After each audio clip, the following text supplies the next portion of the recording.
आज हम लोग कक्षा 6 की हमारा इतिहास एवं नागरिक जीवन का चैप्टर का नाम है आपके नदी घाटी की सभ्यता, हड़प्पा सभ्यता। इसके अभ्यास कार्य करते हैं। तो क्लास 6 का है चैप्टर 3।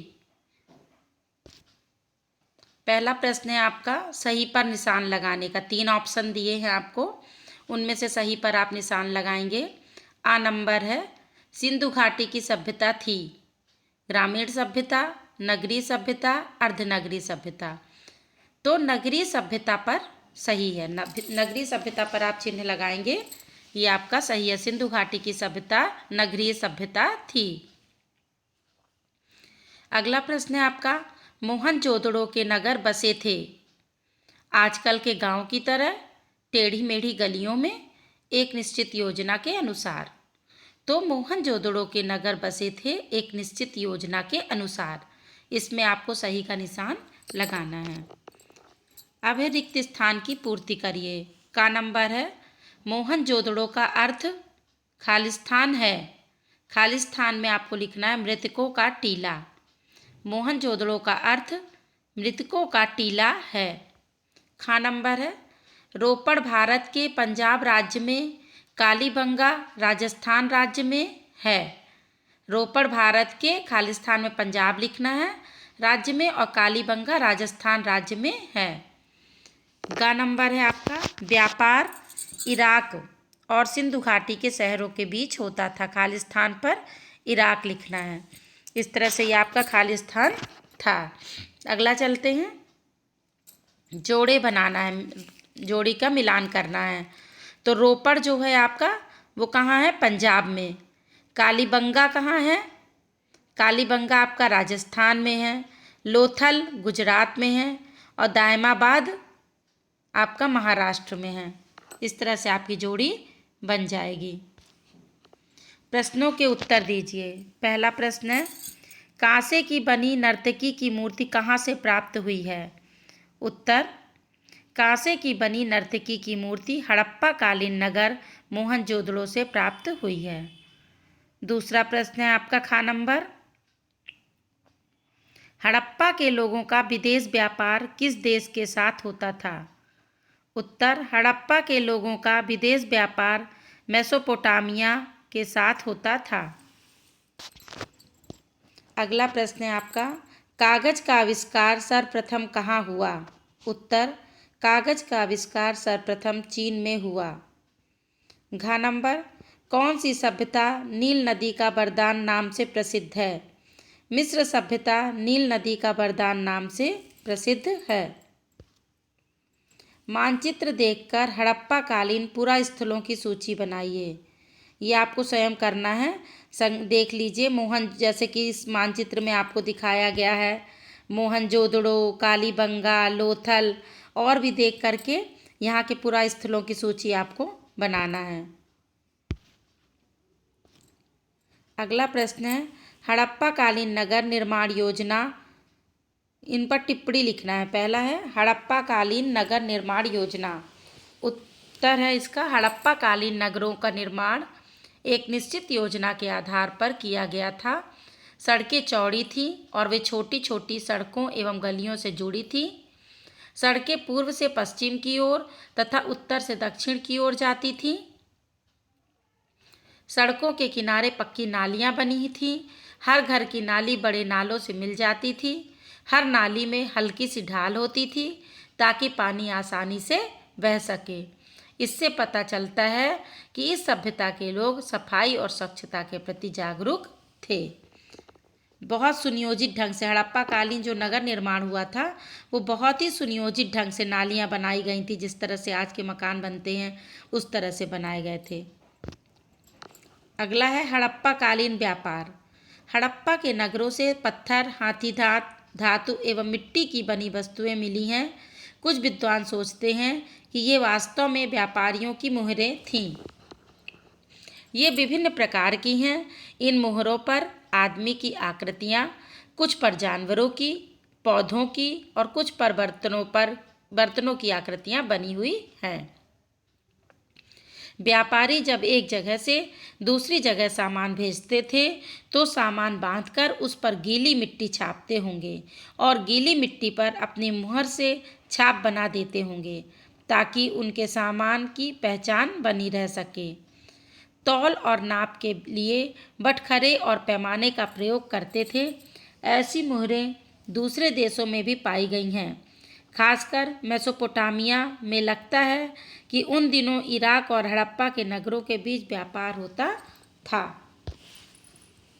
हड़प्पा कालीन रहन सहन। चावल, गेहूं और जौ हड़प्पा वासियों के मुख्य भोज्य पदार्थ थे। ये लोग सूती वस्त्र एवं ऊनी दोनों प्रकार के वस्त्र पहनते थे।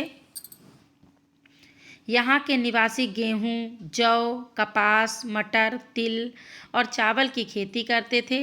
ऊंचे कंधों वाले बैल, गाय, भैंस, बकरी, भेड़, सूअर, हाथी और ऊंट इनके पालतू पशु थे। हार, कंगन, पाजेब यानी पायल वाली अंगूठी उनके प्रिय आभूषण थे। मनका बनाने का कारखाना चनूदड़ों से प्राप्त हुआ है। अगला प्रश्न है आपका, हड़प्पा कालीन देवी देवता। हड़प्पा वासी मिट्टी से देवी देवताओं की मूर्ति बनाते थे। इस प्रकार की एकमात्र देवी की मूर्ति खुदाई से प्राप्त भी हुई। इसके अलावा पत्थर के चौकोर पट्टे पर एक आकृति के सिर पर भैंसे के सींग का चित्र भी मिला है। उसके चारों तरफ कई जानवर बने हैं। संभवतः सिंधुवासी इन्हें पशुओं का देवता मानकर पूजते थे। कुछ मोहरों पर पीपल की पत्तियां, सांप की आकृतियां भी बनी मिली हैं। शायद वे इनकी भी पूजा करते थे। इतिहासकार मानते हैं कि हड़प्पावासी मातृशक्ति की उपासना, शिव की पूजा, वृक्ष पूजा, पशु पूजा करते थे। ये उनके देवी देवता थे। ये चित्र भी मैंने बनाए हुए हैं जिसपे चित्र से देख के आपको समझ में आ जाएगा कि क्या कैसा है चित्रों के माध्यम से। अगला प्रश्न है आपका, सिंधु घाटी के नगरों के बारे में लोगों को कैसे पता चला?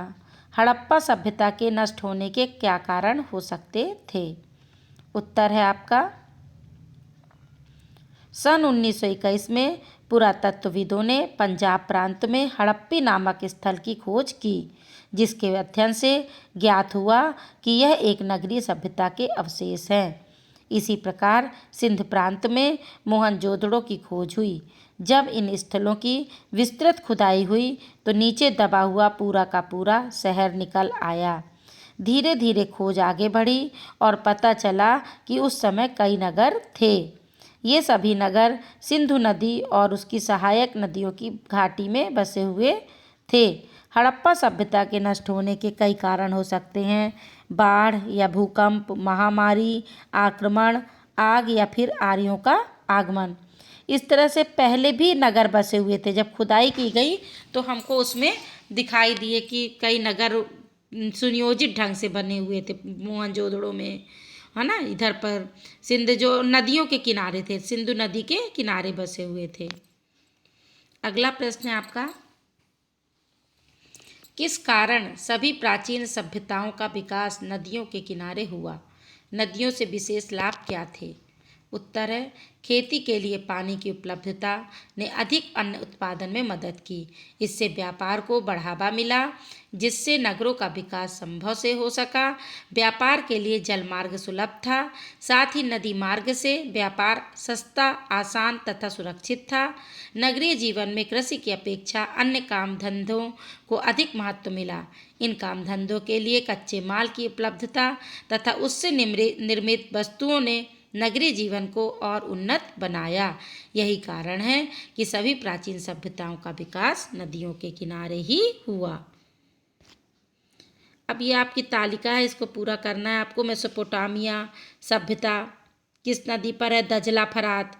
क्या योगदान है? जुगरत, बीजगणित, रेखा गणित। मिस्र की सभ्यता नील नदी पर, और इसका योगदान क्या है? पिरामिड और सूर्य पंचांग।